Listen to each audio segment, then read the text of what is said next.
वंशे विभूषितकरान्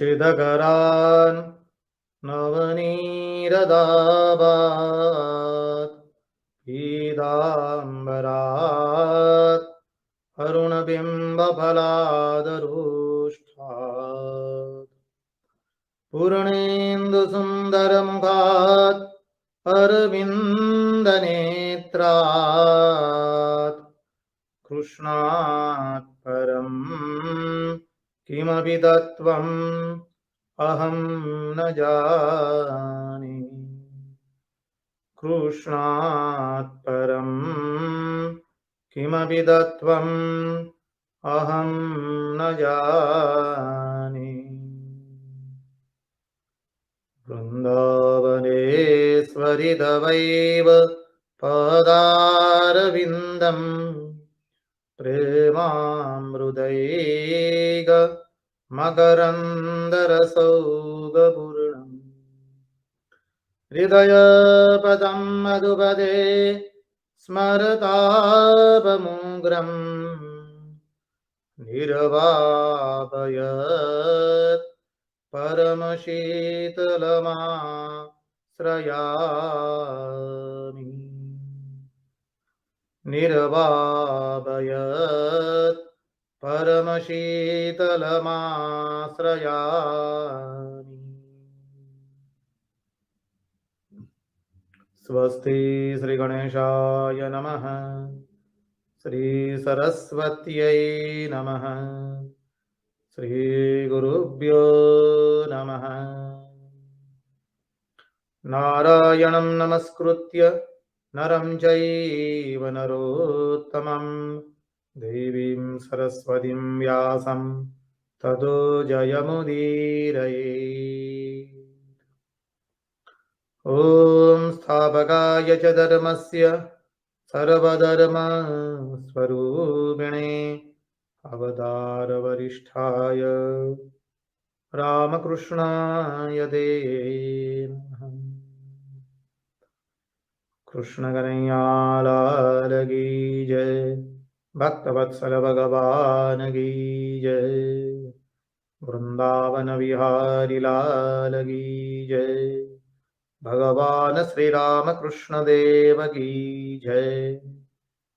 ओम नमो भगवते वासुदेवाय।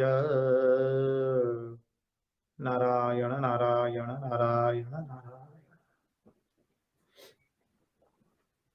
तो आइए हम श्रीमद् भागवत के सत्संग में अवगाहन करें। पिछले सत्संग में हमने चिंतन किया था भगवान शुकदेव जी और भगवान व्यास जी बताते हैं भागवत का संकल्प क्या है, और वह संकल्प क्या है ब्रह्मा जी नारद जी को बताते हैं एक तरह से, और हमें भगवान वेद व्यास ने अद्भुत भागवत में बताया यथा हरहु भगवती नृणाम भक्तिर्भविष्यति सर्वात्मन्यखिलाधारे इति संकल्प्य वर्णय। भागवत के संकल्प को हम कभी भूले नहीं। भागवत का संकल्प क्या है? सर्व में भगवान का दर्शन करना, सर्व में भगवान का ज्ञान करना, और अपने मन को किसी भी ऐसे विषय में नहीं फंसाना जहां से वो भगवान को भूल जाए। तो यह अद्भुत संकल्प दिया है यदा हरौ भगवती नृणाम भक्तिर्भविष्यति सर्वात्मन्यखिलाधारे इति संकल्प्य वर्णय। तो यहां पर द्वितीय स्कंद का 7वां अध्याय पूर्ण हुआ। अब जरा द्वितीय स्कंद की ओर हम दृष्टिपात कर ले। द्वितीय स्कंद में कुल 10 अध्याय है। उसमें प्रथम अध्याय है विराट पुरुष का स्थूल, भगवान के स्थूल स्वरूप का ध्यान, विराट पुरुष का ध्यान। द्वितीय अध्याय में भगवान के सूक्ष्म स्वरूप का ध्यान है। तृतीय अध्याय में श्रोता के हृदय की निर्मलता है। चतुर्थ अध्याय में वक्ता के हृदय की निर्मलता की बात कही गई है। बाद में 6 अध्याय जो है वो मनन के हैं। ध्यान हुआ, हृदय की निर्मलता हुई और मनन। इस मनन में 2 भाग पड़ते हैं। क्या भाग है? एक है उत्पत्ति के द्वारा मनन और उपपत्ति के द्वारा। तो उत्पत्ति के द्वारा जो मनन है उसके अध्याय हो गए 5वां, 6ठा एवं 7वां, जिसका दर्शन अभी अभी हमने किया। 5वें, 6ठे एवं 7वें अध्याय में उत्पत्ति के द्वारा मनन। अभी आएगा उपपत्ति के द्वारा। उपपत्ति मानी प्रमाण के द्वारा, उपपत्ति के द्वारा वर्णन। अभी इसके अंतर्गत 8वें अध्याय में प्रवेश करते हैं। तो शुकदेव जी महाराज से परीक्षित राजा ने प्रश्न किया है। क्या प्रश्न करते हैं कि हे भगवान, इसके बाद नारद जी ने क्या किया? क्योंकि नारद जी ने 7वें अध्याय में प्रश्न किया है अपने पिताजी से, आगे के अध्यायों में, कि हे परम पिता ब्रह्मा जी, हम तो आप ही को सब कुछ समझते हैं, आप ही को सर्वेश्वर समझते हैं, क्योंकि आप ही सृष्टि का निर्माण करते हैं, इसलिए हम आप ही को सर्वस्व समझते हैं। लेकिन देखने में आता है कि आप भी किसी का ध्यान कर रहे हैं। तो हे पिताजी, आप किसका ध्यान करते हैं? तब ब्रह्मा जी ने कहा कि नारद, तुम्हारा प्रश्न सही है। मैं किसका ध्यान करता हूं? तुम मुझे सर्वेश्वर समझते हो। क्यों समझते हो? क्योंकि तुम मुझसे परे जो है उसको नहीं जानने का कारण ही मुझे तुम सर्वेश्वर समझते हो। मैं सर्वेश्वर नहीं हूं। मैं जिसका ध्यान करता हूं, फिर उसका वर्णन किया गया है। इसलिए यहां पर परीक्षित राजा ने कहा कि इसके बाद नारद जी ने क्या किया, वो आप कृपा करके मुझे बताइए, ताकि मैं भी अपना असंग मन भगवान में लगाकर अपने शरीर का परित्याग कर सकूं। कितनी अद्भुत बात बताई है कि हे शुकदेव जी भगवान, आप कृपा करके मुझे बताइए कि इसके बाद नारद जी ने क्या किया, क्योंकि मैं अपने असंग मन को परमात्मा में लगा करके अपने शरीर का परित्याग कर सकूं। मुझे बताइए कि उन्होंने क्या किया। अब उनके उत्तर में भगवान शुकदेव जी बता रहे हैं। यहां से मनन शुरू होता है, उपपत्ति के द्वारा मनन। अब देखिए, परीक्षित राजा की भगवान के कथा के संबंध में कितनी श्रद्धा है, कितनी अद्भुत श्रद्धा है। देखिए कैसे श्रद्धा है। तो पहले तो पांडवों के वंश में उत्पन्न हुए हैं, इसलिए वंश शुद्धि तो है ही। जब मां के गर्भ में थे तब भगवान ने इनकी रक्षा की, तब ब्रह्मास्त्र चला उनके ऊपर। अश्वत्थामा ने ब्रह्मास्त्र चलाया, तो भगवान ने अस्त्र से उनकी रक्षा की। भगवान चारों आयुध लेकर उत्तरा के पेट में चले गए, शंख, चक्र, गदा और पद्म। और भगवान ने उनकी रक्षा की, और बाहर आकर के वो उन्हीं भगवान को सब में देखते थे कि कहीं यह भगवान तो नहीं है जिन्होंने मेरी गर्भ में रक्षा की थी, कहीं यह व्यक्ति वह तो नहीं है जिसने मेरी गर्भ में रक्षा की थी। सबको इतनी पवित्र नजर से देखते थे, इसलिए उनका नाम हो गया परीक्षित। अब परीक्षित राजा की श्रद्धा को देखे, श्रवण में कितनी बड़ी श्रद्धा रखते हैं। जब से उनको पता चला कि ऋषिपुत्र श्रृंगी ने उनको शाप दिया है कि राजन, आज से 7वें दिन तक्षक नाग के दंसने से आपकी मृत्यु होगी। जहां ये बात का श्रवण किया है, जहां इस शाप का श्रवण किया परीक्षित राजा ने सर्वस्व का त्याग किया है। अपने राजपाट को अपने पुत्र जन्मेजय को सौंप दिया और स्वयं सर्वस्व का त्याग करके गंगा जी के किनारे आ चुके हैं। और परीक्षित राजा सुखदेव जी के चरणों का आश्रय लेकर के भागवत कथा का श्रवण कर रहे हैं। अन्न जल का त्याग किया है। जिस तृषा के कारण मैंने ये घोर पाप किया, ऋषि के गले में मरा हुआ सर्प डाला, आज उसी तृषा और अन्न का मैं त्याग करता हूं।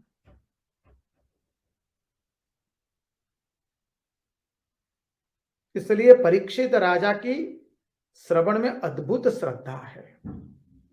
यहां भगवान जब परीक्षित राजा पर अस्त्र से मुसीबत आई तो भगवान ने अस्त्र से उनकी रक्षा की थी, और जब शब्द से मुसीबत आई तो भगवान शब्द के द्वारा उनकी रक्षा कर रहे हैं। उन्हीं के द्वारा तो भागवत उत्पन्न हुआ है, प्रकट हुआ है। इसलिए कहते हैं उनकी श्रवण में अद्भुत श्रद्धा है। देखिए, श्रद्धा के बिना कोई कार्य नहीं होता है। श्रद्धावान लभते ज्ञानम, भगवान ने भी कहा।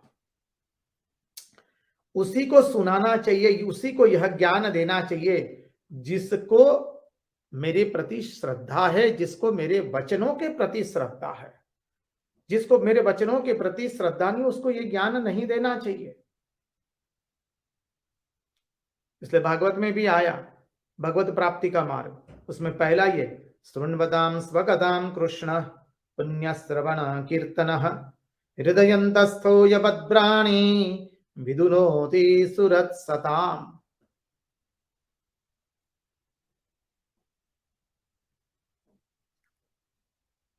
बोले कि पहले क्या करना चाहिए, तो बोले पहले महापुरुषों का संग करना चाहिए। महापुरुषों के पास से भगवान की कथा सुननी चाहिए। शुश्रूषो श्रद्धानस्य वासुदेव कथा रुचिः स्यान्महत्सेवया विप्राः पुण्यतीर्थ निषेवणात्। शुश्रूषो श्रद्धानस्य, श्रद्धा के साथ, शुश्रूषो श्रद्धानस्य वासुदेव कथा रुचिः, भगवान की कथा सुनेंगे। जब श्रद्धा से हम भगवान की कथा सुनेंगे फिर वो परिणाम देगी ही देगी। एक महात्मा जी को एक व्यक्ति ने प्रश्न कर दिया, महाराज हम जब भगवान का नामस्मरण करते हैं तब हमें नींद क्यों आ जाती है? जब माला लेकर बैठते हैं तब हमें नींद क्यों आ जाती है? तो महात्मा जी ने कहा, अच्छा जब पैसे गिनते हो तब नींद आती है? तब तो 2 बार ठीक से गिनते हो, कहीं अधिक ना चला जाए, और लेना हो तो 2 बार गिन के लेते हो। बोले कहीं कम ना आ गया हो। क्योंकि पैसे के प्रति हमारी महत्व बुद्धि है, परंतु भगवान नाम के पीछे, भगवान नाम के प्रति हमारी कोई महत्व बुद्धि नहीं है। जब भगवान नाम के प्रति महत्व बुद्धि हो जाएगी फिर निद्रा नहीं आएगी भगवान के नाम में। यहां पर वह कह रहे हैं, इसलिए बोले श्रद्धा के साथ श्रवण करो। इसलिए ऋग्वेद में तो एक श्रद्धा सुक्त ही है। इंद्रियातीत पदार्थों को जानने के लिए, इंद्रियातीत वस्तु के मार्ग पर यदि श्रद्धा नहीं होगी तो उसके लिए प्रयत्न भी नहीं होगा। इंद्रियातीत वस्तु के मार्ग पर, परमात्मा कैसा है? इंद्रियातीत, इंद्रियों से परे है, इंद्रियों से अतीत जिसे कहते हैं। इंद्रियातीत, इंद्रियों से परे। परमात्मा को हम नेत्र से, इस नेत्र से देख नहीं सकते, दिव्य चक्षु चाहिए। इस कारण से परमात्मा की मधुर मधुर आवाज नहीं सुनाई देती है, दिव्य कर्ण भी चाहिए। संक्षिप्त में कहे तो दिव्य इंद्रियां चाहिए। तो इंद्रियातीत वस्तु के मार्ग पर यदि श्रद्धा नहीं होगी तो उसके लिए कभी प्रयत्न भी नहीं होगा हमारा। परमात्मा तो इंद्रियातीत है, इंद्रियों से परे हैं। उस इंद्रियों से परे परमात्मा को हम कैसे जाने? श्रद्धा के साथ ही जानेंगे। कैसी श्रद्धा? तो कहते हैं छोटे बालक की श्रद्धा। छोटे बालक को माँ ने कह दिया, बेटा ये तुम्हारे मामा जी है, ये चाचा जी है, ये मौसा जी है, ये फूफा जी है, बस बालक मान लेता है और सारा जीवन यही श्रद्धा के साथ आगे चलता कि ये मेरे मामा है, ये मेरे फूफा है, मेरे मौसा जी है, ये चाचा जी है। श्रद्धा का तो कितने उदाहरण दिए। इसलिए श्री रामकृष्ण कथामृत में श्री रामकृष्ण देव कहते हैं, एक व्यक्ति लंका से भारत आ रहा था तो उसने विभीषण जी से कहा कि मैं कैसे भी समुद्र लंघन करूं, समुद्र को कैसे पार करके जाऊं। विभीषण ने कहा, चिंता मत करो, मैं तुम्हें एक चिट्ठी देता हूं, उस चिट्ठी के टुकड़े को तुम अपने कमर में वस्त्र के अंदर में लपेट के रखना, उसी के सहारे तुम ये पार कर जाओगे समुद्र। बोले ठीक है। विभीषण जी ने चिट्ठी में लिख दिया जो लिखना था और व्यक्ति को दे दी। व्यक्ति ने अपनी धोती में बांध लिया और फिर समुद्र पर चलने लगा। अद्भुत द्रुत गति से वो तो समुद्र का लांघन कर रहा है। उसे कुतूहल हुआ कि चिट्ठी में ऐसा क्या है जो मैं समुद्र पर इतनी द्रुत गति से चला जा रहा हूं।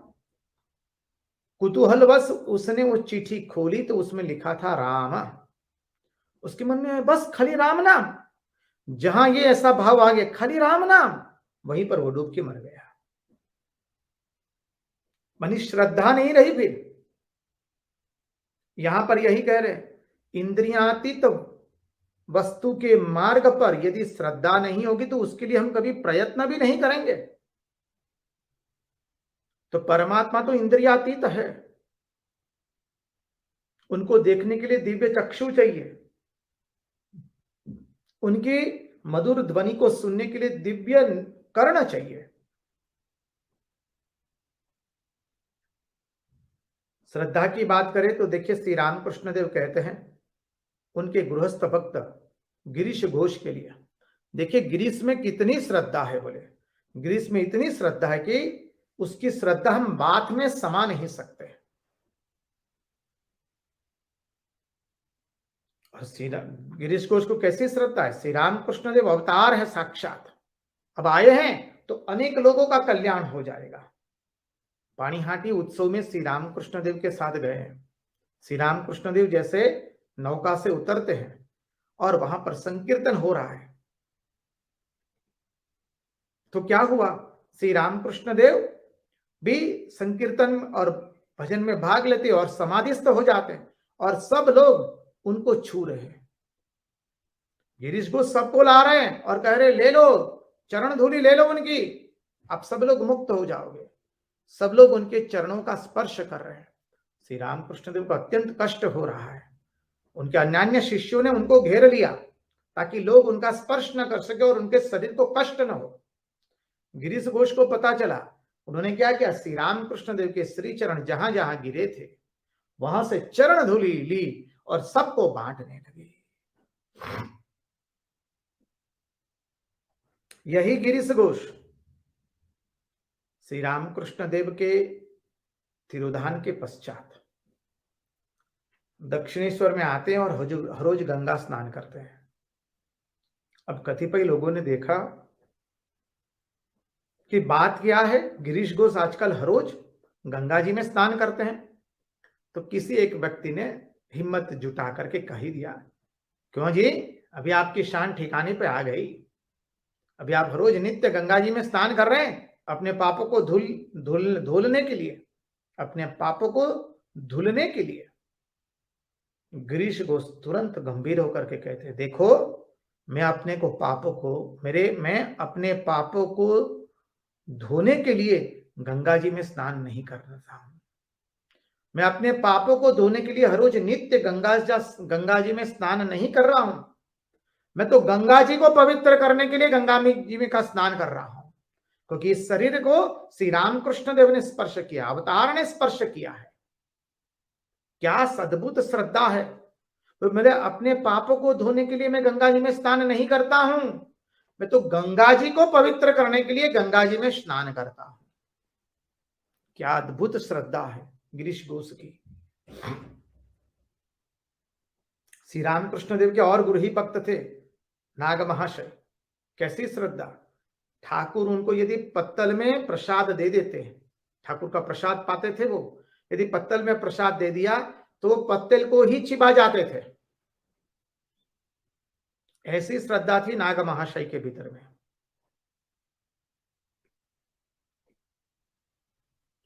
इसका वर्णन आया है सुंदर श्री रामकृष्ण भक्त मालिका के अंदर में।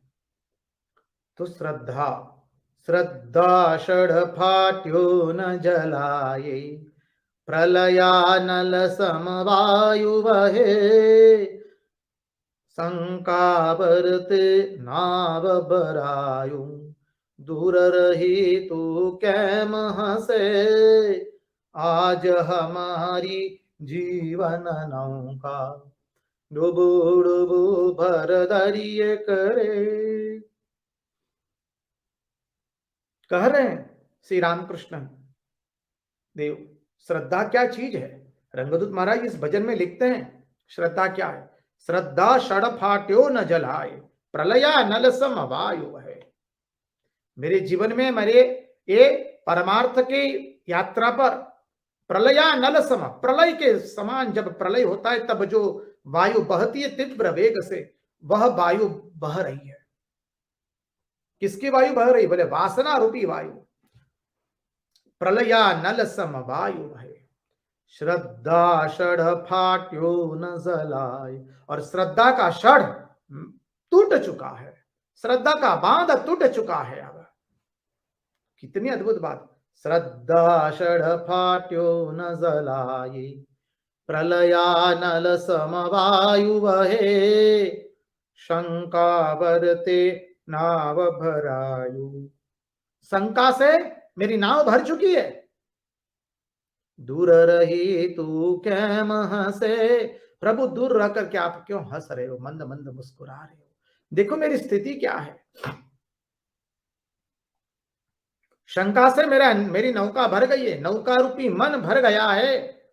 हमें भगवान के वचनों के प्रति शंका होती है, अश्रद्धा होती है।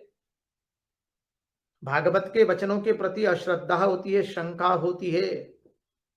श्रद्धा षड फाट्यो न जलाए, तो कहते श्रद्धा षड फटा भी दो। जब नौका चलती है तो पाल फैला देना पड़ता है। तो पाल कौन सा फैलाया है। श्रद्धा रूपी पाल फैला दिया है।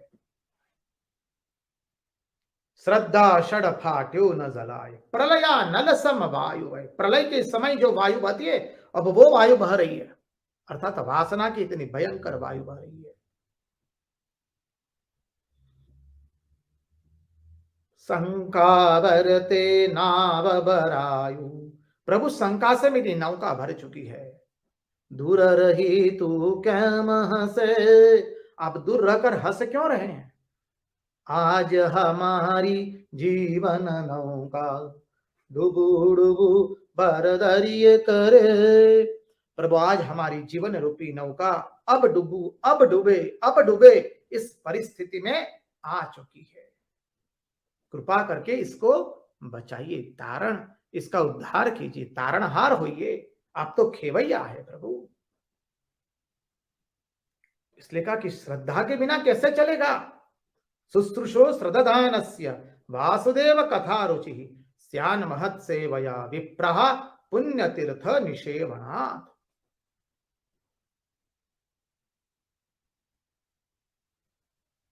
और अद्भुत कहते आगे कहते हैं कि देखो ये श्रद्धा, यदि आत्मज्ञान प्राप्त हो गया उसके बाद श्रद्धा रहे या न रहे।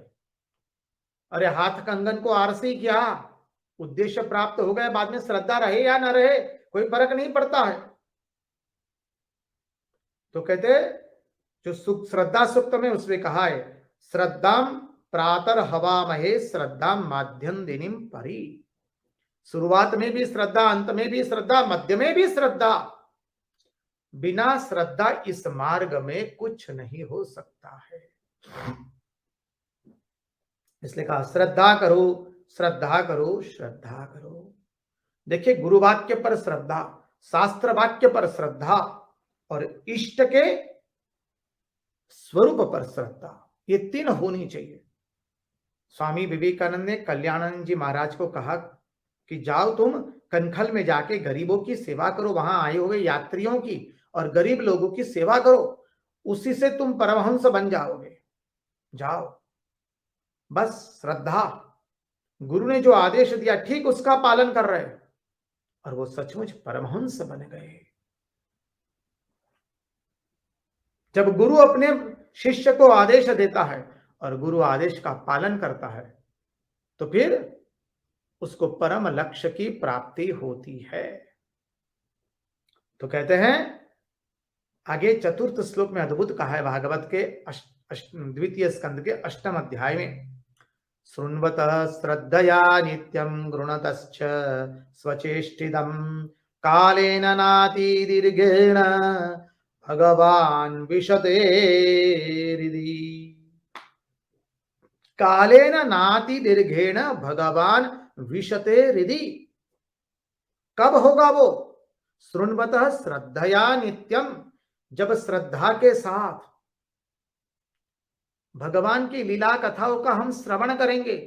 शृण्वतः श्रद्धया नित्यम गुणतश्च स्वचेष्टितम, और जब भगवान के गुणों का गान करेंगे, भगवान की कथा का, भगवान की लीला कथा का हम मुख से गान करेंगे, हृदय में उसका स्मरण करेंगे और कर्ण से श्रवण करेंगे। तीन चीज आ गई, स्मर्तव्यः कीर्तितव्यस्य कीर्तितव्यश्च स्मर्तव्यश्चेच्छता भयम। तो कहते जब ये तीन चीज हो जाएगी, यहां तीन चीज हो गई, शृण्वतः श्रद्धया नित्यं गुणतश्च स्वचेष्टितं कालेन नाति दीर्घेण भगवान विशते हृदि। उसको अधिक काल तक अपेक्षा नहीं करनी पड़ती है, उसके हृदय में थोड़े ही समय में भगवान श्री हरि प्रकट हो जाते हैं। कालेन नाति दीर्घेण भगवान विशते हृदि। किसके हृदय में? जो कर्ण से भगवान की अमृतमय कथा का श्रवण करता है नित्य श्रद्धा के साथ। शृण्वतः श्रद्धया नित्यम गृणतश्च स्वचेष्टितम्। फिर क्या कहा? प्रविष्टः कर्णरंध्रेण स्वानां भावसरोरुहं दुनोति समलं कृष्ण सलीलस्य यथा शरद।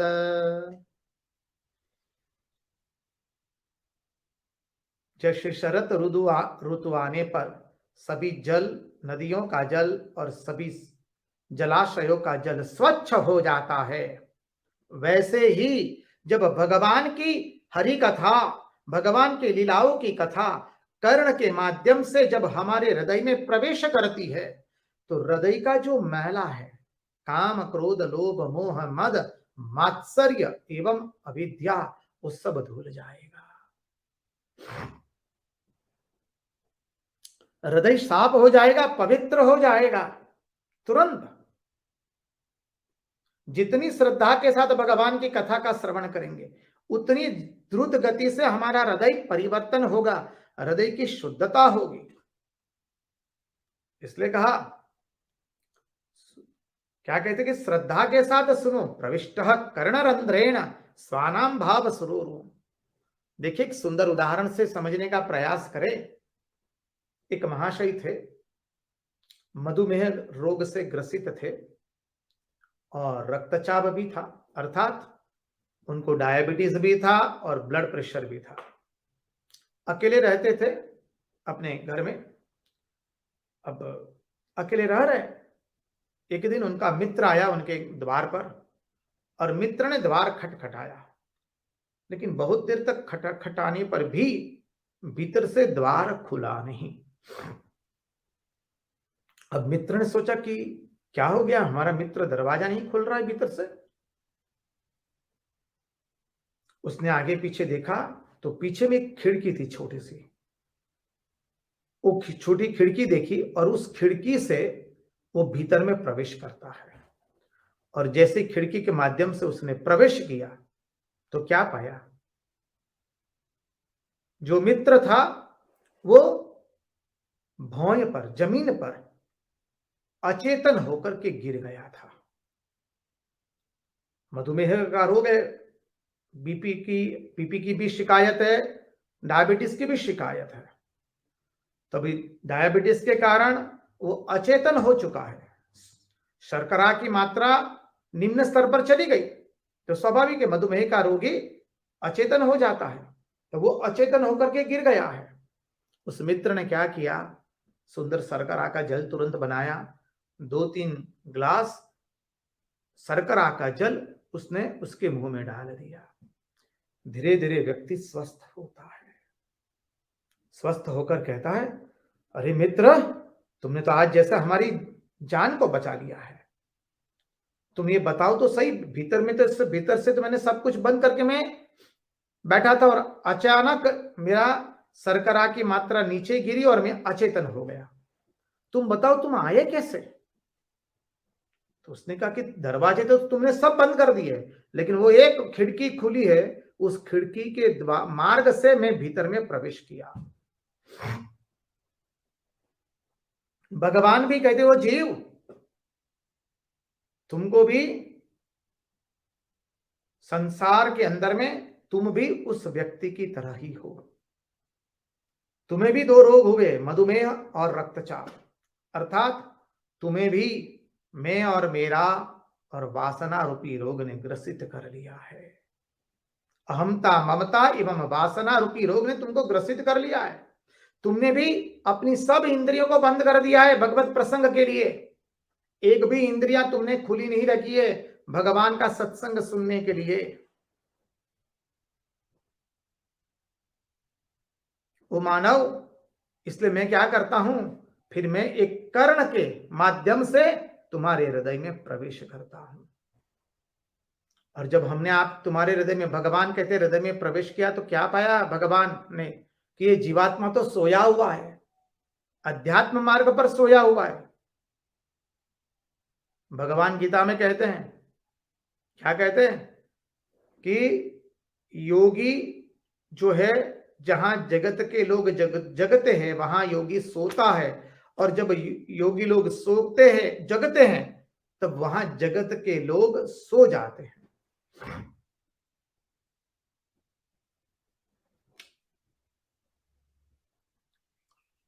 योगी और संसारी लोगों का पार्थक्य बताया है। संसारी जहां जगते हैं वहां योगी सोता है, जब योगी जगते हैं तब संसारी वहां सो जाते हैं। अब योगी जगता है अर्थात कहां जगता है, वो भगवान नाम स्मरण में जगता है, उच्च चिंतन में, भगवान के चिंतन में, श्रवण मनन में वो जगता है। और संसारी लोग वहां पर सो जाते हैं। संसारी लोग अध्यात्म मार्ग में, भगवत प्रसंग में सो जाते हैं। और वो जगते कहां है, काम क्रोध लोभ मोह मद मात्सर्य, इस जगत के अंदर में, जहां योगी सो जाता है। या निशा सर्वभूतानां तस्याम जागर्ति संयमी, यस्याम जागृति भूतानि सा निशा पश्यतो मुने। तो कहते हैं कि जीव को भी अहमता ममता रूपी एवं वासना रूपी रोग हुआ है, इसलिए उसने अपनी सभी इंद्रियों को भगवत मार्ग में बंद कर दी है। केवल जगत के मार्ग में उसकी इंद्रियां खुली है। तब भगवान कर्ण के माध्यम से हमारे हृदय में प्रवेश करते हैं, और वहां पर जो गंदगी लगी हुई है, क्या है गंदगी, काम क्रोध लोभ मोह मद मात्सर्य एवं अविद्या, उसकी भगवान सफाई करते हैं। भगवान की कथा साफ करती है वो सब कुछ। और फिर वहां क्या होता है, भगवान का प्रकटीकरण हो जाता है। इसलिए कहा शृण्वतः श्रद्धया नित्यम गुणतश्च स्वचेष्टितम कालेन नाति दीर्घेण भगवान विशते हृदि। जो भगवान की लीला कथाओं का श्रद्धा पूर्वक स्मरण करता है, श्रवण करता है, मनन करता है, उसको बोले उनके हृदय में थोड़े ही समय में भगवान श्री हरि प्रकट हो जाते हैं।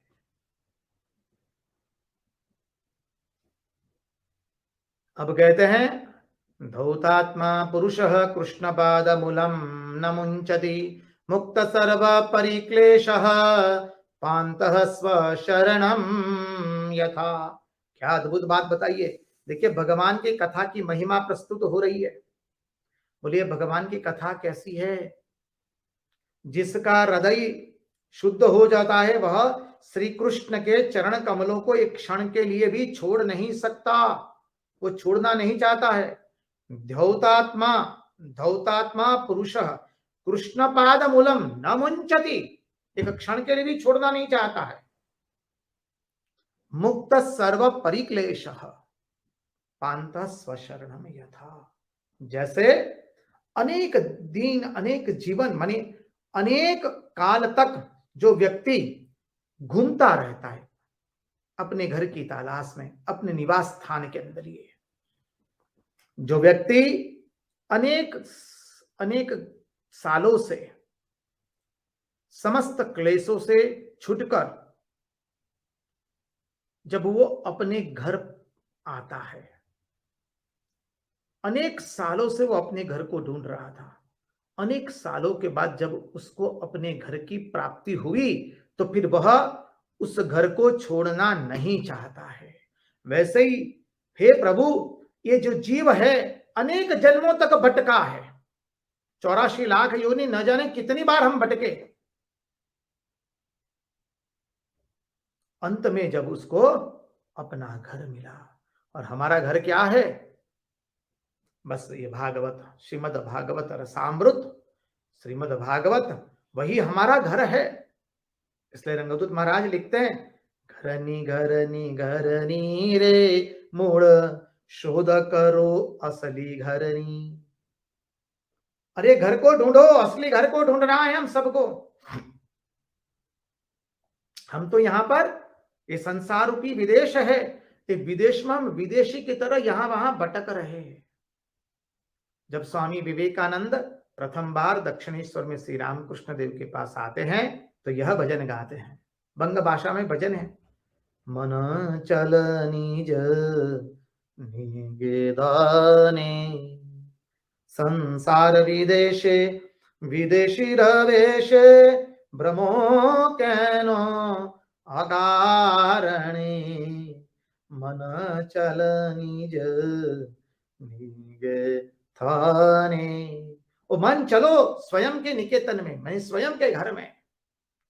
संसार विदेशे विदेशी रवेश, ये संसार विदेश है, इसमें विदेशी के वेश को धारण करके ब्रह्मो कैनो अकारणे, तुम अकारण क्यों भटक रहे हो। लोभ मोह पथ आति दस्युगण पथिकेर करे सर्वस्व हरण। इस मार्ग पर लोभ मोह आदि 10 मानी डकैत जैसे बैठे हैं। जो पथिक होता है उसका वो डकैत लोग सब कुछ हरण कर लेते हैं। लोभ मोह आदि पथे 10 युगन पथिकेर करे सर्वस्व हरण। कितना सुंदर भजन है ये। मन चलो निज निकेतने संसार विदेशे विदेशी रवेशे। हम सबको अपने स्वयं का घर ढूंढना है, और वहीं पर हम गड़बड़ा जाते हैं। हमको सबका ठिकाना मालूम है, लेकिन स्वयं का ठिकाना मालूम नहीं है। इसलिए कहते धोतात्मा पुरुषः कृष्ण पादम लम मुंचति, जिसका हृदय शुद्ध हो जाता है वह श्री कृष्ण चरण कमलों का एक क्षण के लिए भी छोड़ नहीं सकता है। जैसे सर्व परिक्लेश पांथा स्वशरणम यथा। कोई पथिक मार्ग में समस्त क्लेशों को हटा करके, समस्त बाधाओं का अतिक्रम करके आया हुआ पथिक अपने घर को छोड़ना नहीं चाहता है।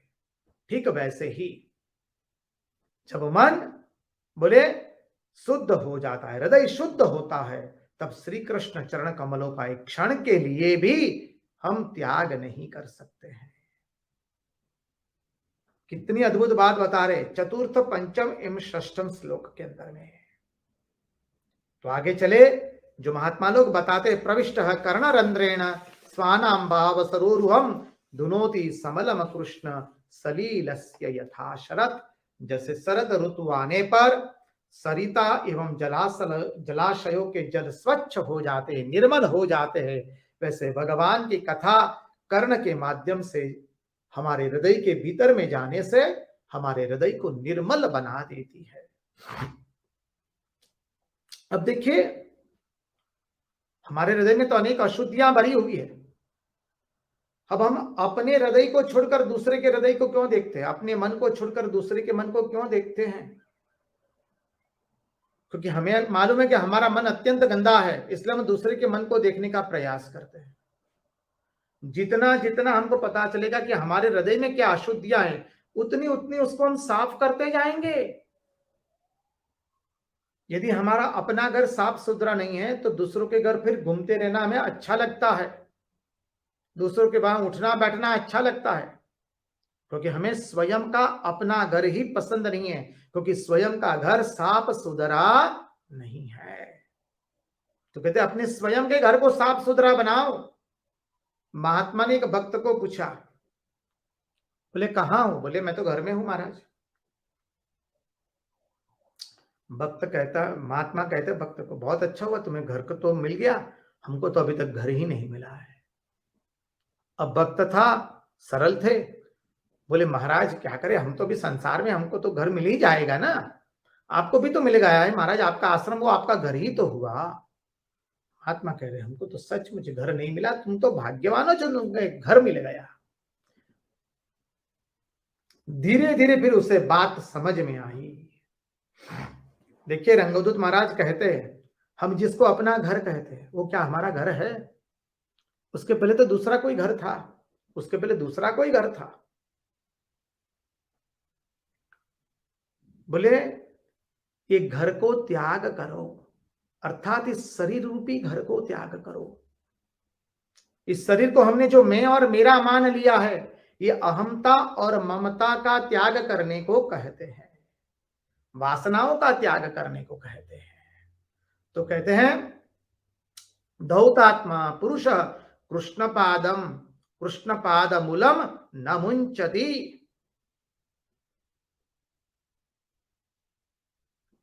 जब हमको सब कुछ अपने भीतर में मिल जाता है, अपने घर में मिल जाता है, प्राप्तव्य हो जाता है, फिर हमें बाहर भटकने की जरूरत नहीं है।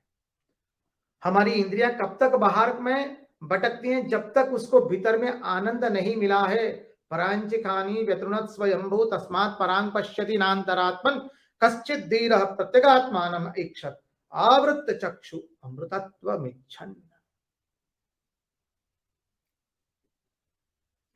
अब राजा परीक्षित ने अद्भुत प्रश्न किया है।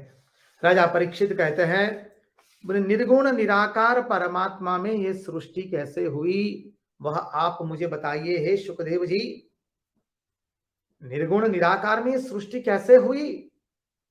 तब परीक्षित राजा ने श्रवण पर श्रद्धा प्रकट करते हुए और प्रश्न भी एक साथ जोड़ दिए और इस प्रश्न का विस्तारण कर दिया।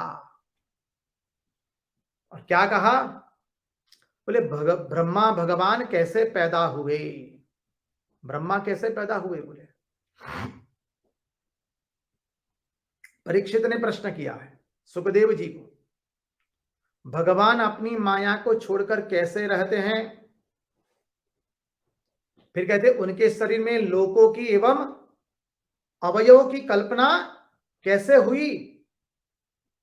कालमान क्या है, दृश्यमान क्या है, पित आयुमान क्या है, काल गति क्या है, इत्यादि इत्यादि आप मुझे समझाइए। परीक्षित राजा कह रहे सुखदेव जी से। देखिए कालमान क्या है, पितृ आयुमान क्या है, काल गति क्या, इत्यादि इत्यादि अनेक प्रश्न हैं। बोले इस प्रश्नों से यह प्रकट होता है कि विश्व में कैसे कैसे रहस्य है।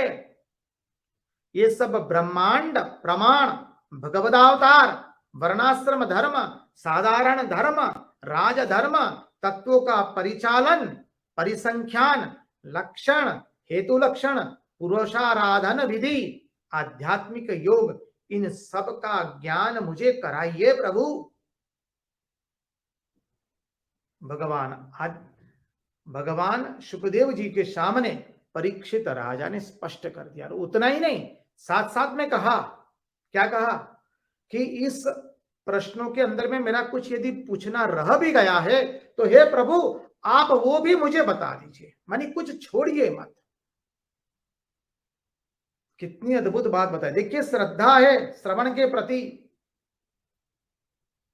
परीक्षित ने कहा कि राजा महाराज जो मैं पूछता हूं वह तो बताइए ही, और जो मुझसे पूछने में छूट गया है उसको भी आप बता दीजिए।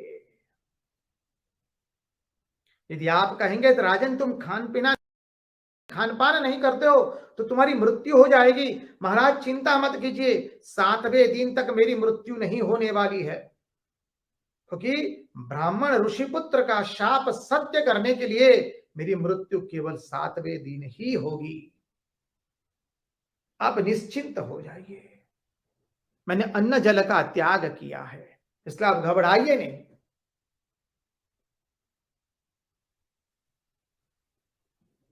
कितनी अद्भुत बात बताई। और ऋषिपुत्र का शाप सिद्ध करने के लिए ही मेरी मृत्यु होने वाली है। इस प्रकार परीक्षित के प्रश्न पर प्रश्न करते रहने पर सुखदेव जी महाराज ने अद्भुत भागवत महापुराण सुनाया है। अब ये भागवत महापुराण कैसा है तो कहते हैं ये साक्षात वेद है, और ये साक्षात भागवत ही वेद है। और इसमें विशेष बात यह है कि उसमें श्री सुखदेव जी महाराज जैसे महात्मा और वक्ता का पुण्य भी, उनके मुख का पुण्य भी लग गया है। निगम कल्प तरुर गलितम फलम शुक मुखाद अमृत द्रव संयुतम पिबद भागवतम रसमालयम मुहुरहो रसिका भुवि भावुका। बोले वेद रूपी कल्प वृक्ष का फल वो श्रीमद् भागवत, और उस पर शुकदेव जी रूपी तोते ने उसके पर चोंच मारी है। तोता जिस फल को चोंच मारता है वो फल अत्यंत मधुर होता है, मीठा होता है। तो श्रीमद् भागवत तो वेद है, और उस वेद तो अपरुषेय है, परंतु यहां सुखदेव जी रूपी तोते ने उसको अपने मुंह से गाया है। ये मानव इसका तुम श्रवण करो। वेद तो अनादि अनंत है और अपरुषेय वाणी है, परंतु इस भागवत में भगवान का, ब्रह्मा का, नारद का मुखामृत भी सन्निविष्ट हो गया है। अद्भुत बात बताई है। अब यहां से द्वितीय स्कंद के 9वें अध्याय की शुरुआत होती है। अद्भुत प्रसंग है। सुखदेव जी महाराज वर्णन करते हैं, वैसे आत्मा एवं परमात्मा दोनों एक ही है। हमने देखा है कई बार, समष्टि दृष्टया परमात्मा, व्यष्टि दृष्टया जीवात्मा। बोले उस आत्मा का मैं मेरा के साथ किसी भी तरह का संबंध नहीं है। अहमता ममता के साथ उस आत्मा का कोई संबंध नहीं है। कैसे? बोले उदाहरण के माध्यम से समझने का प्रयास करें। जैसे कोई व्यक्ति सो गया है, हम सब लोग निद्राधीन हो गए,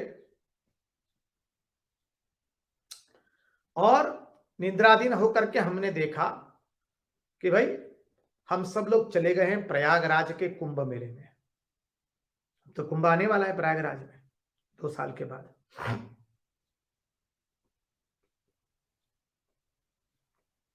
तो स्वप्न देख रहे हैं, हम सब लोग प्रयागराज चले गए त्रिवेणी संगम में, और वहां पर गंगा जी की पुलिन में सुंदर भागवत का श्रवण कर रहे हैं, और वहां पर असंख्य भक्त लोग आए, माताएं, प्रभु लोग, आबाल वृद्ध सब लोग उपस्थित है। सब लोग गंगा जी में स्नान कर रहे, त्रिवेणी में स्नान कर रहे हैं और सुंदर भागवत का श्रवण कर रहे हैं। अब बताइए कि जो व्यक्ति इस स्वप्न को देख रहा है, उस व्यक्ति का संबंध स्वप्न में दिखने वाले इतने सारे व्यक्तियों के साथ कोई है? कोई संबंध नहीं है।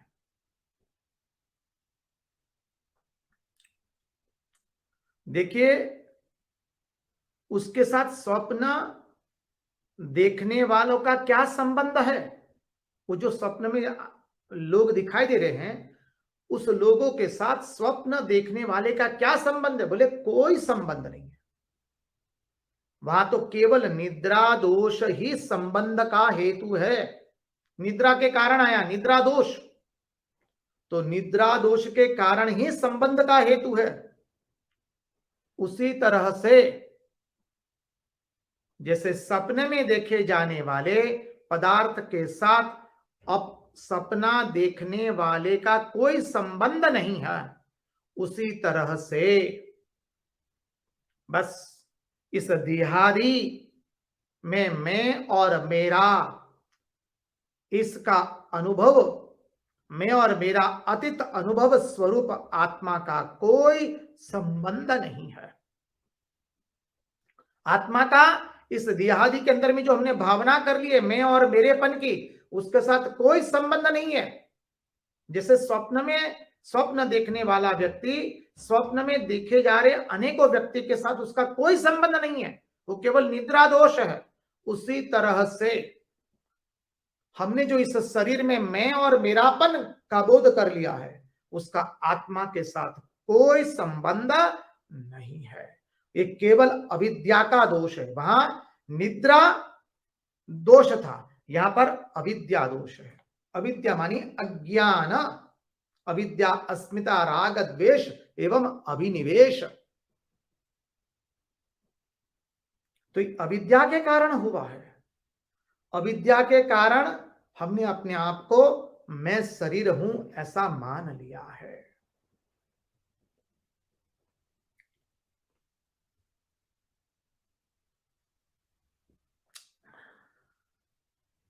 देखिए, विविध रूप वाली माया के कारण ही वह विविध रूप वाला मालूम पड़ता है। वो विविध रूप वाला नहीं है, वो तो एक ही है।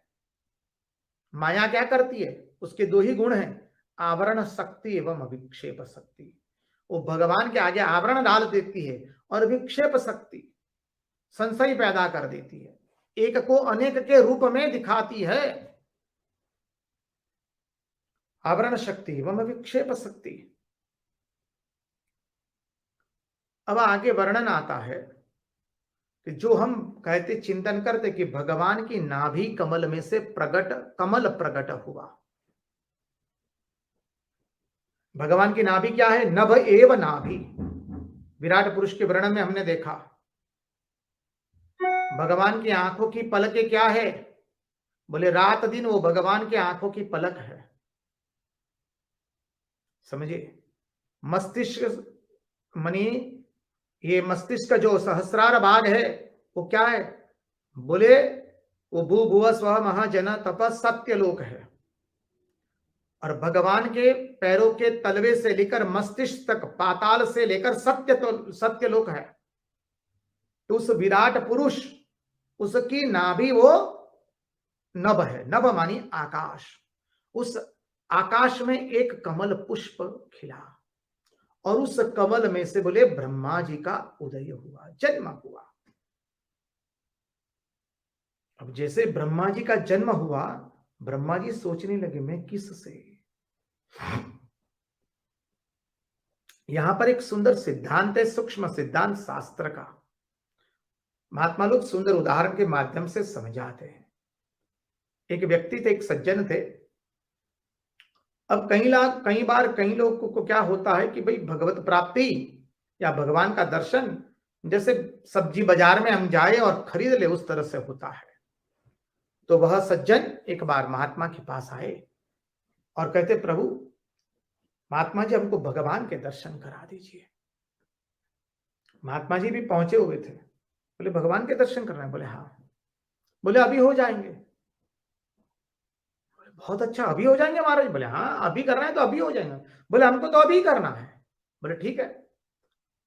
बोले जैसे आपके कार्यालय में कोई आता है तो अपना एक विजिटिंग कार्ड देता है, पहचान पत्र जिसमें लिखा हुआ है, तो आपका ऐसा कोई विजिटिंग कार्ड है जो मैं भगवान को दिखा सकूं? तो भगवान तुरंत उनके साथ, आपके साथ मुलाकात हम भगवान की करवा देंगे। व्यक्ति ने कहा हाँ जी जरूर है महाराज जी। उसने अपने पॉकेट में से विजिटिंग कार्ड निकाला। महात्मा जी ने देखा। महात्मा जी ने कहा ये तो आपकी फैक्ट्री का विजिटिंग कार्ड है, मुझे तो आपका चाहिए, आपका परिचय पत्र चाहिए। तो उसने सोचे फैक्ट्री का ठीक है, मैं घर का निकाल कर देता हूं। तो दूसरा विजिटिंग कार्ड निकाल। बोले महाराज ये घर का है। बोले इसमें तो आपके घर का पता लिखा है। बोले महाराज ये तो मेरा घर का ही तो पता है। तो बोले मैं वही कर रहा हूं, मुझे आपका पता चाहिए। अरे महाराज मैं यहीं रहता हूं। बोले नहीं ये तो आपके घर का पता है। अब उसको हुआ कि कार्यालय का पता दिया तो भी नहीं चला, घर का पता दे रहे तो नहीं चला। तो बोले महाराज आप अंत में चाहते क्या है? महाराज ने कहा कि देखो ये तो तुम्हारा पता नहीं है, ये तुम्हारे घर का पता है। इस कार्ड में तुम्हारी फैक्ट्री का पता है, मुझे तो तुम्हारा पता चाहिए। तुमको तुम्हारा पता मालूम है? बोले ना महाराज हमको वही तो मालूम नहीं है। यहां ब्रह्मा जी इसलिए स्वयं के पते के बारे में ढूंढ रहे हैं। ब्रह्मा जी तो रजोगुण का आधार लेकर प्रकटे हुए हैं। तो जब ब्रह्मा जी का जन्म हुआ, भगवान की नाभि से कमल का जन्म हुआ और कमल में से ब्रह्मा जी का प्रकटीकरण हुआ। अब ब्रह्मा जी चिंतन कर रहे हैं मैं किस से, हमारे जीवन में भी यह प्रश्न आना चाहिए, हम किस से। जब तक ये प्रश्न नहीं आता है तब तक हमारा जीवन आरंभ नहीं होता, आरंभ नहीं हुआ होता है हमारे जीवन का। तो ब्रह्मा जी चिंतन करने लगे मैं किस से। चिंतन करते ही करते उनको कोई उत्तर नहीं मिलता है। अब रजोगुण के देवता है इसलिए रजोगुण से व्याप्त है, और भगवान तो तीनों गुण से परे, कैसे उत्तर मिलेगा?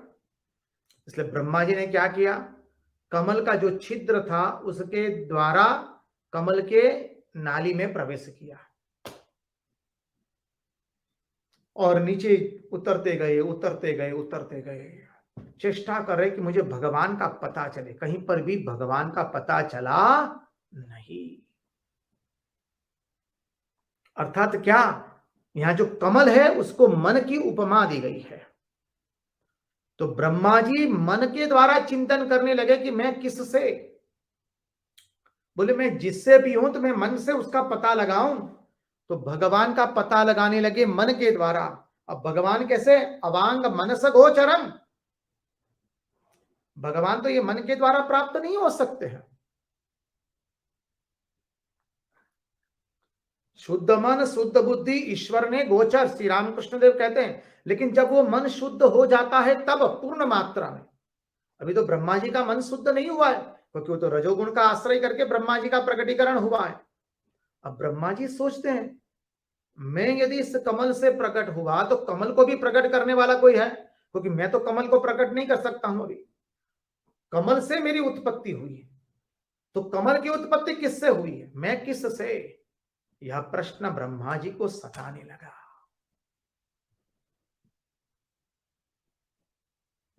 तो ब्रह्मा जी नीचे गए, पहले कमल की डाली के नीचे गए। अर्थात क्या, ब्रह्मा जी ने मन के द्वारा परमात्मा को ढूंढने का प्रयास किया और जो पूरा विफल रहा, क्योंकि अवांग मनस गोचरम, परमात्मा ऐसे होते हैं। अब ब्रह्मा जी घबराए, बोले और नीचे जाएंगे तो फिर वापस चढ़ने में और मुसीबत हो जाएगी। इसलिए वहां से वो वापस आए और वापस आकर के कमल पर बैठ गए और सोचने लगे। ब्रह्मा जी तो बुद्धि के देवता है, उनके अंदर में रजोगुण है अभी, तो अभी वो सोचने लगे कि मैं किससे, मेरा कर्तव्य क्या है। जीवन में ये प्रश्न आना चाहिए, हम किससे, मेरे जीवन का कर्तव्य क्या है। ब्रह्मा जी यहां पर स्वयं से यही प्रश्न पूछ रहे हैं, मैं किससे, मेरे जीवन का कर्तव्य क्या है। जब ब्रह्मा जी ने यह प्रश्न पूछा है तो आकाशवाणी सुनाई दी, और आकाशवाणी में व्यंजन के 2 अक्षर सुनाई, कहा, देवताओं की वाणी तो गर्भित रहती है, तो कहा कि वर्णाक्षर का 16वां अक्षर एवं 21वां अक्षर। तो वर्णाश्रम का मानी वर्णाक्षर जो है, वर्ण अक्षरों में 16वां अक्षर क्या है, ता, और 21वां अक्षर क्या है, प, त, प। अर्थात ब्रह्मा जी समझ गए कि भगवान ने मुझे आज्ञा दी है, तप करो तप करो तप करो। बस वो महाराज आए, आकाशवाणी सुनाई दी, ब्रह्मा जी महाराज ने अपने तप का आरंभ किया। देखिए तप किसे कहते हैं, स्वेच्छापूर्वक सभी कष्टों का स्वीकार करना उच्च जीवन की प्राप्ति के लिए, ये सामान्य तप का अर्थ है। बाकी तप का अर्थ क्या है, कायिक वाचिक एवं मानसिक। कायिक तप क्या है, हम इस काया से भगवान के भक्तों की सेवा करें, भगवान के दीन दुखी भक्तों की सेवा करें, शिव ज्ञाने जीव सेवा करे, ये कायिक तप हो गया। वाचिक तप क्या है, भगवान का स्मरण करे, भगवान का गुणगान गाए इस मुख से, वो वाचिक तप हो गया। और मानसिक तप क्या है, भगवान का चिंतन करे, भगवान का स्मरण करे। कायिक वाचिक मानसिक, काया वाचा मन दे तुझनी सर्वाणी सदीन करू, दिगंबरा दिगंबरा श्रीपाद वल्लभ दिगंबरा, दिगंबरा दिगंबरा श्रीपाद वल्लभ दिगंबरा। और ब्रह्मा जी तप में डूब गए।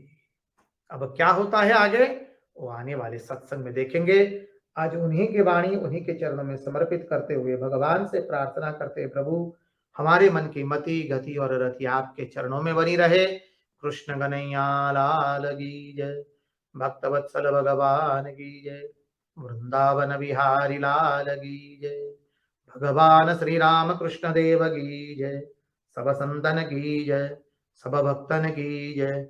ओम नमः पार्वती पतये, हर हर महादेव हर। जय जय श्री राधे, जय जय श्री राधे, जय जय श्री राधे।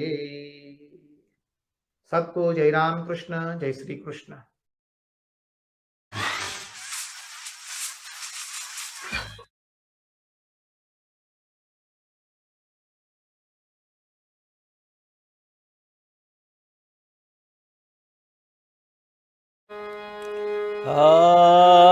चंडाला प्रतिहतरयो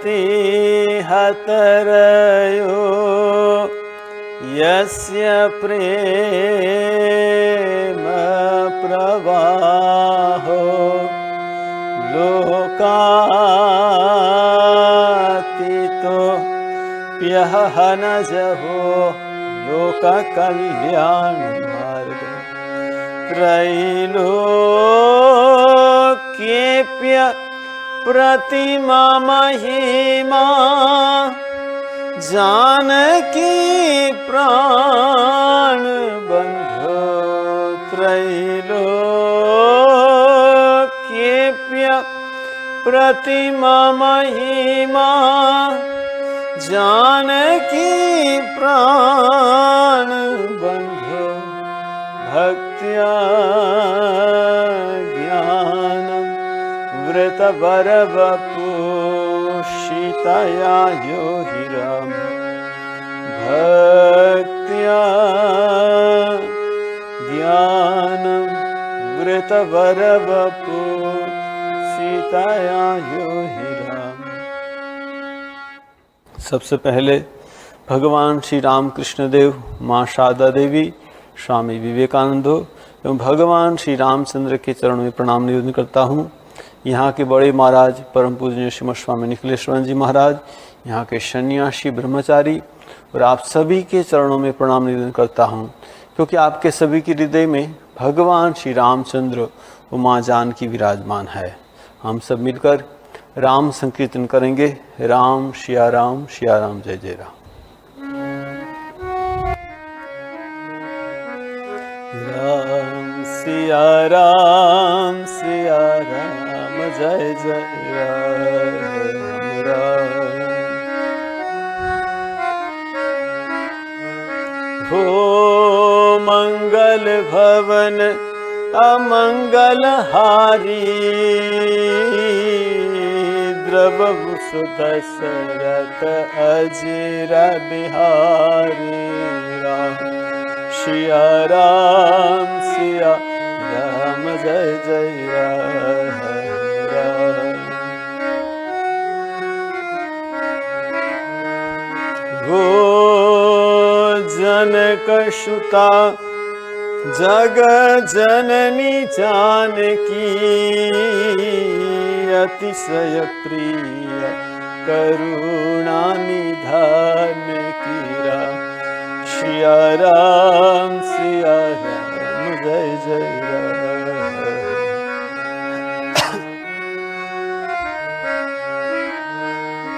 हो ताके जुगपद कमल मनावो, जासु कृपा निर्मल मति पावो। राम सिया राम, जय जय राम राम। हो रघुकुल रीति सदा चली आई, प्राण जाए पर बचन न जाई। राम सिया राम, जय जय राम राम। हो जय जय जय हनुमान गोसाई, कृपा कर गुरुदेव की नाई। राम सिया राम, जय जय राम राम। हो सिया राम मैं सब जग जानी, करहु प्रणाम जुरी जुग पानी। राम सिया राम, जय जय राम राम। सिया राम, जय जय राम राम। सिया राम, जय जय राम। हम कल चर्चा कर रहे थे कि भगवान राम लक्ष्मण सीता दशरथ राजा को प्रणाम करके वन गमन के लिए निकल पड़े। जब निकल पड़े तो अयोध्या के सब नर नारी उनके पीछे पीछे चलने लगे। यहाँ कहते हैं कि दशरथ राजा बेहोश हो गए। जब होश में आए तो देखा राम लक्ष्मण सीता चले गए। सुमंत्र सारथी को कहा कि तुम रथ लेकर जाओ और देखो 3-4 दिन घुमा के फिर वापस ले आना, और राम लक्ष्मण ना आए तो सीता को अवश्य ले आना। यहाँ कहते सुमंत्र सारथी रथ लेकर गया तो भगवान राम अयोध्या के प्रजाजनों को समझा रहे थे कि देखिए मेरे पिता अकेले हैं, भरत शत्रुघ्न नहीं है, आप उनको संभालिए। 14 साल के बाद मैं वापस लौट आऊँगा। कोई सुन नहीं रहा है भगवान राम की बात। भगवान राम रथ में चढ़ गए, लक्ष्मण सीता तीनों, क्योंकि भगवान राम ने देखा कि जल्दी जा पाएंगे, लेकिन पीछे पीछे सब चल रहे। तमसा नदी के किनारे रात्रि वास हुआ और आधी रात्रि में भगवान राम उठकर सुमंत्र मंत्री को बोले कि चलो रथ लेकर चलते, वरना इस सुबह में सब फिर पीछे पीछे आए। रथ ऐसे चलाना कि किसी को पता न लगे। ऐसे करके वहाँ से भगवान राम चले गए। उनका जो दोस्त था निषाद राजगुह, श्रृंगवेरपुर में भगवान पधारे, उसको बहुत आनंद हुआ कि भगवान पधारे। प्रभु 14 साल आप यहाँ रुक जाइए। भगवान ने कहा 14 साल नहीं रुकूंगा, किसी गांव में प्रवेश नहीं करूंगा, मुझे तापस वेश में रहना है और उदासीन का व्रत पालन करना है। गांव के बाहर पेड़ के नीचे एक घास की सैया बनाई गई, राम सीता ने शयन किया। निषाद राजगुह को बहुत बुरा लगा कि जो भगवान राम महल में सोते थे, कितने दास दासिया सेवक सब थे, आज भगवान राम ऐसे पेड़ के नीचे सो रहे। वो कई को गाली देने लगे। कई नंदिनी मंदमती कठिन कुटिल पतु किन्न, जय रघुनंदन जानकी सुख अवसर दुख दे। अभी तो सुख का अवसर था। कई क्या है, मंदमती है, कठिन है, कुटिल है, जो भगवान राम और जानकी को सुख के अवसर पर दुख दे रही। यहाँ कहते लक्ष्मण ने बहुत बढ़िया बात कही निषाद राजगुह को। निषाद राजगुह भगवान राम अपना सखा दोस्त मानते, बचपन से ही उनकी मित्रता हो गई थी। तो भगवान राम को ऐसे देखकर बहुत दुखी है। यहाँ लक्ष्मण जो निषाद राजगुह को जो बात बताते हैं उसको कहते लक्ष्मण गीता। इसमें से हमको बहुत प्रेरणा मिलती है। बहुत बढ़िया बात लक्ष्मण जी सुनाते हैं, क्योंकि लक्ष्मण जीवाचार्य है। जैसे रामानुजाचार्य, राम के अनुज रामानुजाचार्य भी लक्ष्मण के अवतार है। बलराम भी शेषनाग के अवतार है। तो यहाँ कहते लक्ष्मण जी ने बहुत बढ़िया बात बताई। क्या बात बताई? यहाँ कहता है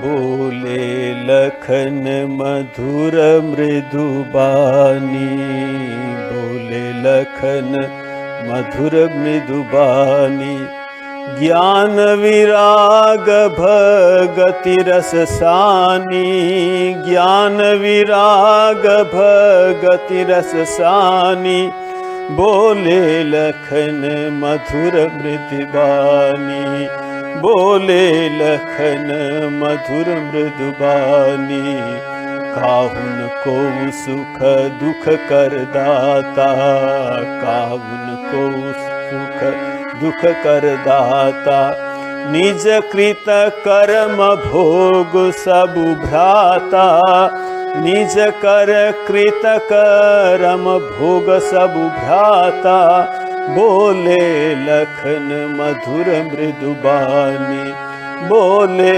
लखन मधुर मृदु बानी। लक्ष्मण ने बहुत बढ़िया बात बताई। बोले लखन मधुर मृदु बानी, ज्ञान विराग भगति रस सान। ये ऐसी बात बताई, इससे हमको ज्ञान वैराग्य और भक्ति प्राप्त होगी। क्या कहते लक्ष्मण जी? कहते काहुन कोहु सुख दुख कर दाता। ये जो सुख दुख है ना, कोई किसको देता नहीं। निज कृत कर्म भोग सबु भ्राता। हे निषाद राजगुह, अपने कर्म के भोग से सब लोग को सुख दुख मिलता है। और क्या कहा? बहुत बात बढ़िया बात बताते हैं। जोग वियोग भोग भल मंदा, जोग वियोग भोग भल मंदा, हित अनहित मध्यम भ्रम फंदा, हित अनहित मध्यम मम फंदा, बोले लखन मधुर मृदु बानी, बोले लखन मधुर मृदु बानी। ये जोग वियोग, ये मिलना बिछड़ना, भोग भल मंदा, ये जो भोग में कभी हमको अच्छा लगता है, कभी बुरा लगता है, कभी सुख आता है, कभी दुख आता है, हित अनहित मध्यम भ्रम फंदा। ये जो कभी हमारे संसार में हित होता है, कभी अहित होता है, कि ये सब भ्रम है, ये कहे सब हम लोग फंस गए। ये जो हम देख रहे वो क्या है? यहाँ लक्ष्मण जी कह रहे हैं कि ये जो तुम सब देख रहे हो ना, जन्म मरणु लगी जगल जालू, संपत्ति विपत्ति कर्म और कालू, ये सब क्या है? ये कि स्वप्न है। ये जो भी हम देख रहे हैं ना, भगवान शिव जी पार्वती उमा को बहुत बढ़िया बात कहते हैं। क्या कहते हैं?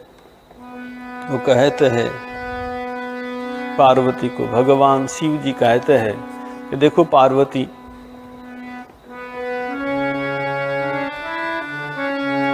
उमा कहे हूँ मैं अनुभव अपना, उमा कहे हूँ मैं अनुभव अपना, सतहरि भजन जगत सब सपना, सतहरि भजन जगत सब सपना, उमा कहे हूँ मैं अनुभव अपना, उमा कहे हूँ मैं अनुभव अपना। या भगवान शिव पार्वती को कह रहे कि उमा कहूँ मैं अनुभव अपना, मैं अपना अनुभव तुमको बता रहा हूँ। क्या? यहाँ कहते सतहरि भजन जगत सब सपना। ये सत्य का है, भगवान का भजन ही सत्य है, बाकी हम जो कुछ देख रहे हैं सब स्वप्न है। यहाँ लक्ष्मण जी बोल रहे हैं कि सपनी होई भिखारी नृपु रंकु नाकपति होई। स्वप्न में कोई भिखारी होता है, राजा होता है, जागे लाभुन हानि कछु तिमी प्रपंच जिय जोई। जगने से कुछ लाभ नहीं, राजा हुआ तो कोई लाभ नहीं, रंक हुआ तो कोई नहीं। यहाँ लक्ष्मण जी बहुत अच्छी बात बताते हैं कि देखिए हम सब लोग सो रहे हैं, मोहनिसा सबु सोवनहारा, मोहनिसा सबु सोवनिहारा, देखई सपन अनेक प्रकारा, देखई सपन अनेक प्रकारा, मोहनिसा सब सोवनिहारा, मोहनिसा सब सोवनिहारा। हम सब लोग सो रहे हैं, ये जो सब देख रहे हैं स्वप्न है। अच्छा, तो ये स्वप्न में से कैसे जागे? यहाँ कहते स्वप्न से कैसे जागना है वो भी कहते हैं। यहाँ कहते हैं लक्ष्मण जी, जानियो तब ही जीव जग जागा, जानियो जब ही जीव जग जागा, जब सब विषय विलास विरागा, जब शिव विषय विराग विलासा, जानियो तब ही जीव जग जागा, जानियो तब ही जीव जग जागा। जीव तब ही जागता है, कब? जब सब विषय विलास विरागा, ये विषय के प्रति जो विराग हो जाएगा, हमको वैराग्य हो जाएगा। अब हमको क्या है, ये जो भी देख रहे हैं वो हमको सत्य महसूस हो रहा है, क्योंकि विषय के प्रति आसक्ति है। देखिए, एक मैंने कहानी सुनी थी, एक राजा थे, उसने बहुत तपस्या की, भगवान का दर्शन हुआ। और जब भगवान का दर्शन हुआ तो राजा को इतना आनंद हुआ, इतना आनंद हुआ, उसने सोचा कि मुझे जो आनंद मिला है, मेरे प्रजा सबको ये आनंद देना चाहता हूँ। भगवान ने कहा वर मांगिए। तो राजा ने कहा मेरा जितना प्रजाजन है ना, सबको आप दर्शन दीजिए, क्योंकि जो मुझे आनंद हो रहा है, मैं सोचता हूँ मेरे सब प्रजाजन को यही आनंद मिले। भगवान ने कहा वो नहीं होगा। मुझे क्यों नहीं होगा? कोई देखो, तुमने तपस्या की है, तुम्हारा जो ये विषय प्रति वैराग्य होगा, ये जो संसार में सुख है, भोग है, उसके प्रति तुम्हारा वैराग्य होगा, इसीलिए मेरा तुमको दर्शन मिला। लेकिन तुम्हारी जो प्रजा है ना, उसको अभी तक विषय अच्छा लगता है, उसको विषय के प्रति इतनी आसक्ति, वो मुझको नहीं चाहते। बच्चे नहीं प्रभु, ऐसा हो ही नहीं सकता। देखिए प्रभु, आपने मुझे वर मांगने के लिए बोला, मैं वही वर मांगता हूं कि मेरे सब प्रजाजनों को आपका दर्शन मिले। भगवान ने सोचा क्या करे, तो भगवान एक युक्ति निकाली। भगवान का देखो, यहां तुम्हारे गांव के बाहर एक बहुत बड़ा पहाड़ है, पहाड़ के ऊपर मैं 12 बजे यहां रहूंगा। जो लोग आएंगे ना, सब लोग मेरा दर्शन सबको मिल जाएगा, लेकिन 12 बजे उधर आना पड़ेगा। राजा ने कहा ये तो छोटी सी बात है, सब लोग को, और मैं राजा हूं, सबको बोलूंगा सब लोग आ जाएंगे, उसमें क्या बात है। भाई ठीक है, कल दोपहर 12 बजे सबको मेरा दर्शन मिलेगा। भाई ठीक है, जो लोग आएंगे उसको मिलेगा। ठीक, कोई बात। राजा चला गया और सबको ढंढेरा पिटवा दिया। देखो, सुबह 6 बजे सब लोग मेरे महल के सामने आ जाना, और हम लोग यहाँ से चलते चलते जाएंगे, 12 बजे पहले पहुँच जाएंगे ये पहाड़ के पास, और वहाँ हम सबको भगवान दर्शन देंगे। कि इतनी बड़ी आनंद की बात है, आप सब लोग आ जाइए। देखा 6 बजे सब लोग आ गए, जितने प्रजा। और राजा को इतना आनंद है, आहा, ये सबको भगवान का दर्शन मिला, कितना आनंद है। चलो, चलने लगे, गांव के बाहर गए। भगवान ने क्या किया मालूम है? भगवान ने गांव के बाहर निकलते बड़ा बड़ा पहाड़, किसका पहाड़ है मालूम? 2000 रुपया की नोट का पहाड़ है, ठीक है ना। इतना रुपया कभी किसी ने देखा ही नहीं इतना। अरे भाई रुपया, सब भागने लगे रुपया। अरे राजा ने कहा रुको रुको, भगवान का दर्शन। अरे भगवान के बाद में इतना रुपया का, सब लोग रुपया लेने लगे, लेकर भागने लगे। आधा लोग चले गए। राजा ने बहुत समझाया जो बचे थे, अरे तुमको पता नहीं ये रुपया से बहुत बड़ी बात है भगवान का दर्शन। सब हाँ हाँ ठीक, हम आपके पास साथ ही, चलो चलो चलो। थोड़ा आगे चांदी का पहाड़, इतनी चांदी है। और सब ने देखा चांदी का सब आभूषण है। अरे आधे लोग भागे, चांदी का आभूषण सब लेने लगे। अरे इतना आभूषण कहाँ मिलेगा, सब लोग वो लेकर भागे। अब फिर आधा बचा। बहुत प्रयत्न किया, देखो तुम ये सब चांदी रुपया तुम समझते हो, भगवान का दर्शन में इतना आनंद तुम सोच नहीं पाओगे। वो बोले ठीक है, हम तो आपके साथ ही चलते। ठीक है, राजा का मन थोड़ा खराब हो गया। अरे ये सब लोग भगवान का दर्शन बोला कि चलो। अब भगवान ने सोना, ठीक है, सोना का बड़ा बड़ा आभूषण, हार है, कंगन है, बिट्टी है, मुद्रिका है, बहुत कुछ सोना का मुकुट है। सब ने देखा, अरे छोड़ो भगवान, अरे भगवान ना बाद में होगा, ये कब मिलेगा, ये कैसे मिलेगा। सब लोग लेने लगे और देखा कि सब भाग गए, ठीक है। राजा ने देखा कोई नहीं है। तो देखिए हम लोग क्या सोचते हैं कि हमारे सामने जो विषय भोग है ना, ये बाद में मिलेगा कि नहीं पता नहीं। सामने जिसी को डायबिटीज शुगर हो जाता है, सामने जो मिठाई देते हैं ना, डॉक्टर ने बोला है कि मिठाई खाना मना है, फिर सोचता है अरे सामने आगे खा ले, ठीक है। तो ये विषय भोग सब ऐसा है, जो कुछ सामने आता है ना, तो हमारा मन क्या है, विषय को पाने के लिए लालयित हो जाता।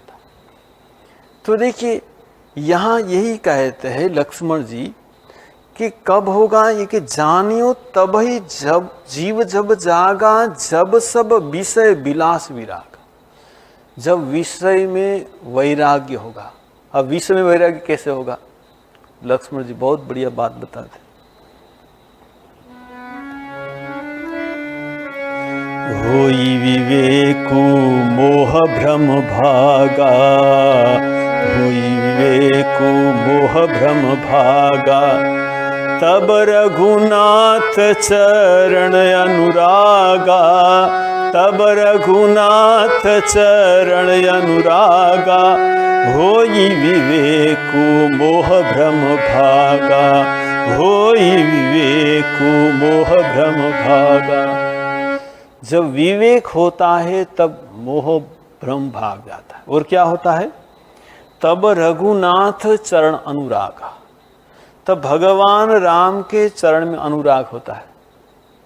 अब विवेक कैसे होगा? रामचरितमानस में कहते हैं,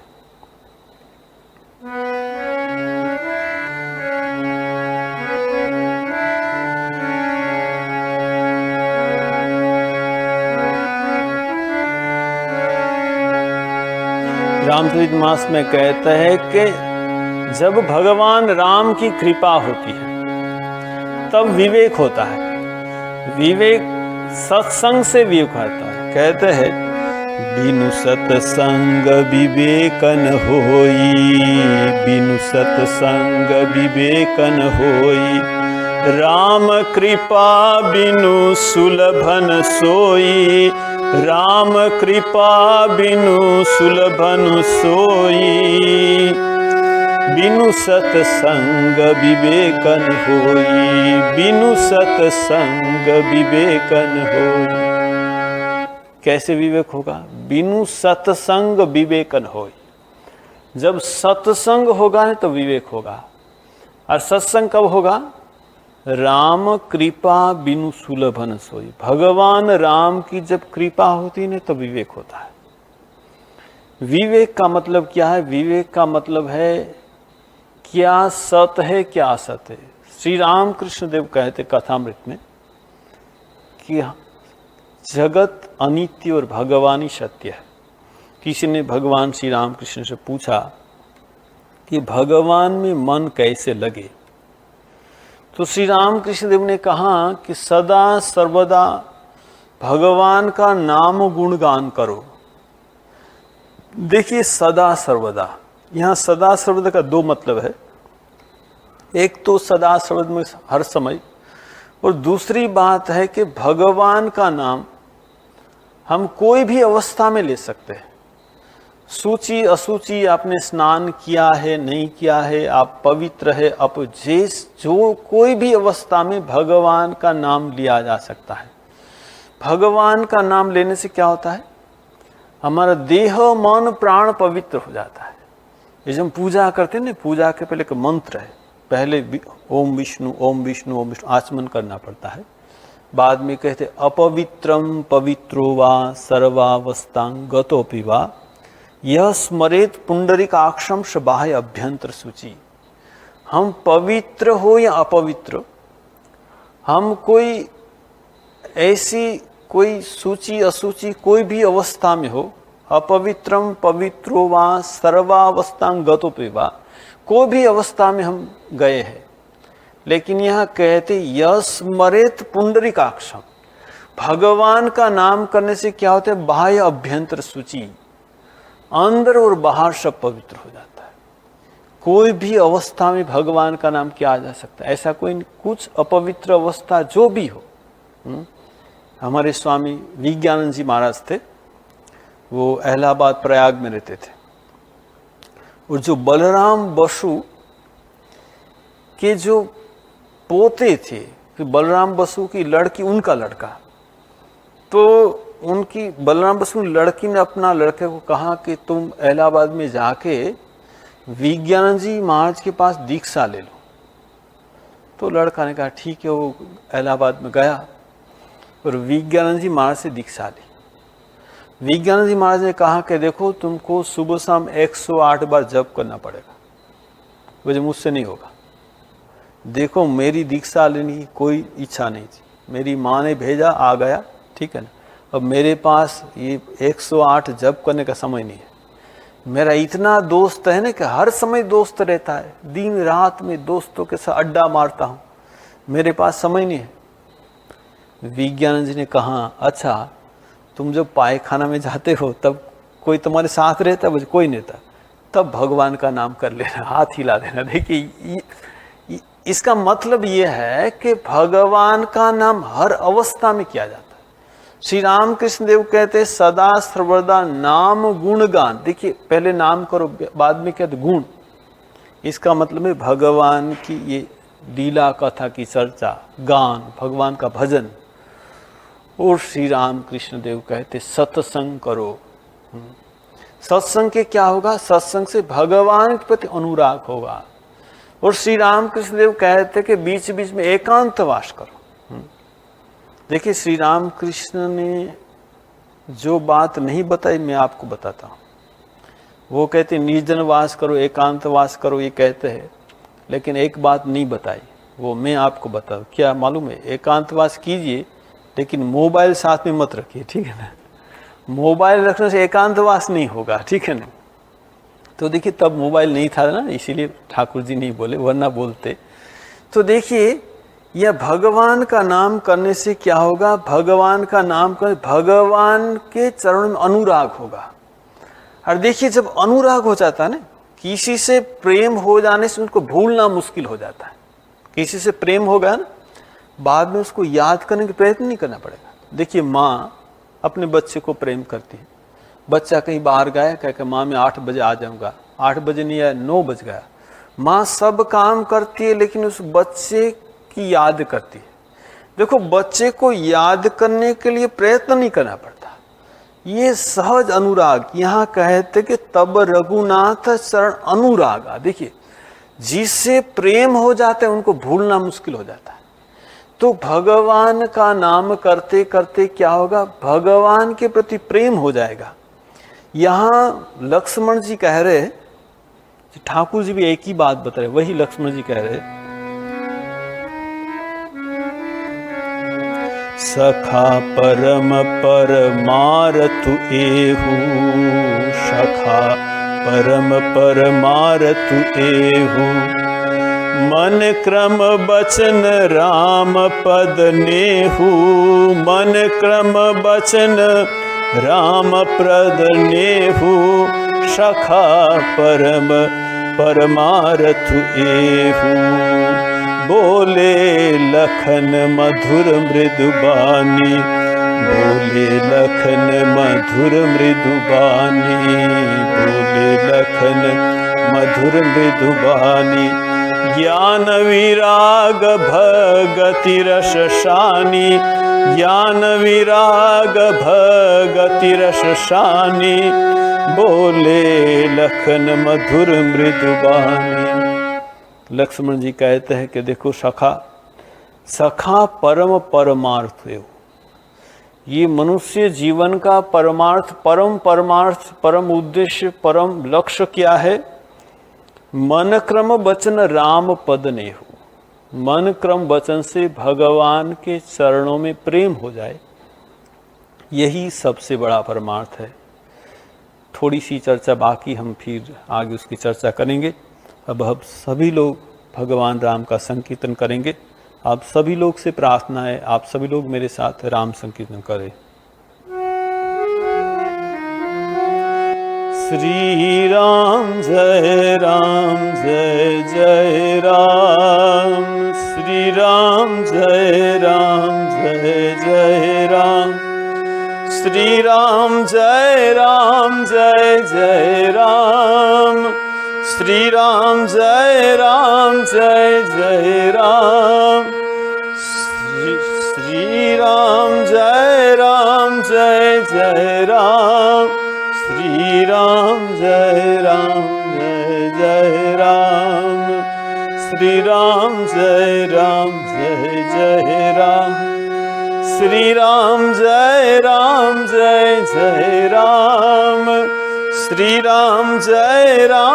जय राम, श्री राम जय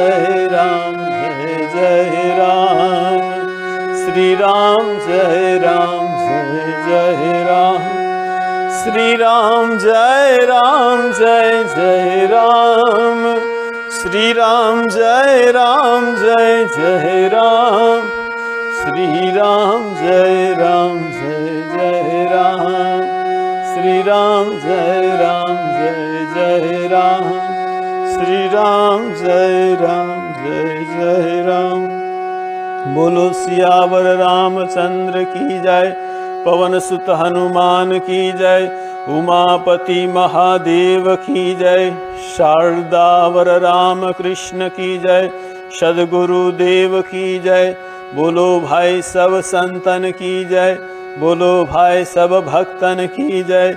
ओम नमः पार्वती पतये हर हर महादेव हर